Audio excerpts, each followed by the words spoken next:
بسم اللہ الرحمن الرحیم۔ پیارے بچوں السلام علیکم، امید ہے آپ سب خیریت سے ہوں گے۔ میں ہوں آپ کا معلم محمد اسامہ انس۔ بچوں آج کا ہمارا کام بی لفٹ ہمارا ہے 18واں، جس کا تسلسل یقیناً آپ نے کر لیا ہے۔ اور آج ہم نے جو کام کرنا ہے ہمارا حاصل تعلم ہے کہ عبارت سن کر اہم نکات اور اجزاء سے متعلق معلومات، مشاہدات اور خیالات بیان کر سکے۔ یعنی کوئی بھی عبارت آپ نے سننی ہے، ریڈیو سے سننے یا موبائل سے یا پھر کسی بندے سے یا ٹیچر سے سن کر اس عبارت کے اہم نکات ٹھیک ہے وہ نکالنے، پھر اس کے متعلق جو مشاہدہ کیا آپ نے اور مشاہدہ کرنے کے بعد اپنے خیالات کے ساتھ آپ نے اس عبارت کو، اس عنوان کو بیان کرنا ہے۔ ٹھیک ہے، آج کا ہمارا یہ کام ہے۔ تو سب سے پہلے آج ہم نے کسی بھی پیراگراف یا کہانی کو توجہ سے سننا ہے آپ نے۔ ٹھیک ہے، کوئی بھی آپ کے پاس جو ہے، آپ ریڈیو سے سن رہے ہیں، آپ موبائل سے، آپ کسی بھی چیز سے پیراگراف جو ہے یا کہانی ہے، سب سے پہلا کام آپ کا یہ ہونا چاہیے کہ اس کو بغور فہم کے ساتھ آپ نے سننا ہے۔ سننے کے بعد اس عبارت کے اہم نکات آپ نے نکالنے، یہ دوسرا کام آپ نے یہ کرنا ہے۔ اور تیسرے نمبر پہ پھر اپنے مشاہدات اور خیالات کا اظہار کرنا ہے۔ جب آپ نے کسی بھی پیراگراف کو سن لیا اچھے طریقے سے، پھر اس پیراگراف میں سے آپ نے اہم نکات نکال لیے۔ نکالنے کے بعد جو آپ نے چیز اخذ کی ہے، نکالی ہے، ٹھیک ہے، لکھی ہے، اس کو پھر اپنے یعنی کہ مشاہدات اور خیالات کا اس کے ساتھ آپ نے اس عبارت کو بیان کرنا ہے۔ سنی ہوئی بات کو ترتیب کے ساتھ دوبارہ بیان کرنا ہے، یہ چوتھا کام ہے آپ کا۔ ٹھیک ہے، تو ایک اچھا سامع کسے کہتے ہیں؟ جو سننے والا ہوتا ہے، اس کے اندر یہ خوبیاں ہوتی ہے۔ سب سے پہلے خاموشی، جب دوسرا بول رہا ہو تو خاموش رہنا، یہ ایک اچھے سامع کی علامت ہے۔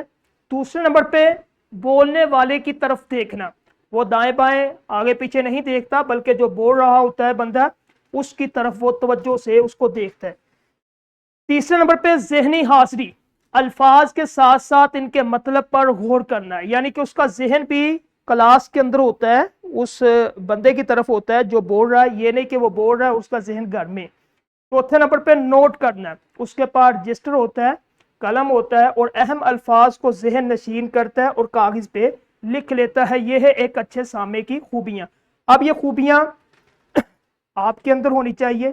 ٹھیک ہے، ٹیچر جو ہے کلاس کے اندر وہ ایک بچے کو بتلائے کہ ایک اچھا سامع کس طرح بڑھا جاتا ہے۔ ٹھیک ہے، یہ چار خوبیاں آپ کے سامنے، اور ایک بچہ آپ ان کے سامنے عبارت کو پڑھیں اور پھر دیکھیں، پھر ان کے نمبر جو ہے وہ لگائیں کہ آپ کی کلاس میں کون اچھا سامع ہے۔ ٹھیک ہے، آپ کی بات کو کس نے سنا ہے، آپ کو کس نے دیکھا ہے، اور کس کس بچے نے نوٹ کیا ہے۔ یہ سرگرمی کلاس کے اندر کروانی ہے۔ ٹھیک ہے، اس کے بعد جو ہے ٹیچر کے لیے ہدایت یہ ہے کہ ایک مختصر پیراگراف، مثلا موسم بہار یا صفائی کی اہمیت پر 1 منٹ تک آپ نے پڑھ کے سنانا ہے پوری کلاس میں۔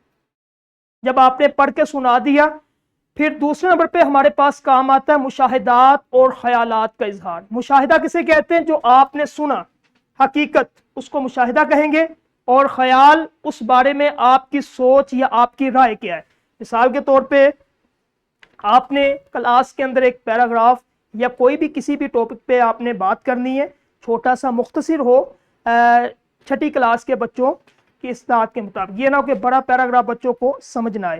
ٹھیک ہے، اب چھوٹا پیراگراف آپ نے پڑھ لیا، پڑھنے کے بعد آپ نے پھر جب آپ کو سنیں گے، سننے کے بعد ہر ایک بچے سے آپ نے بیان یعنی کہ سننا ہے کہ آپ نے جو سنا ہے اس سے آپ نے کیا اخذ کیا۔ ٹھیک ہے، یہ سرگرمی ہر بچے سے آپ نے کروانی ہے۔ تو لاسٹ میں ہے تدریسی جانچ، یہ کلاس کے اندر بچہ کرے گا، اور جو کلاس میں متعلقہ ٹیچر ہے یہ بچے سے کروائے۔ اور اس کے بعد تدریسی جانچ، یہ بھی کلاس میں ہوگا کام، نکھار کے لیے آپ گھر سے کام دے دیں۔ اور اسی طرح آج کا جو ہمارا کام تھا، صلاحیت تھی کہ ہم نے آج کیا سیکھا ہے؟ آج ہم نے یہ سیکھا کہ کس طرح عبارت کو سننا ہے، اچھے طریقے سے سننا ہے، اہم نکات نکالنے کے بعد اس کے مشاہدات اور خیالات اپنے آراء اس میں بیان کرنی ہے۔ ٹھیک ہے، اور اہم چیزوں کو ہم نے نوٹ کرنا ہے، لکھنا ہے۔ ٹھیک ہے، تو اسی طرح آج کا لیکچر ہمارا ختم ہو گیا، اگلے لیکچر میں ملتے ہیں۔ السلام علیکم۔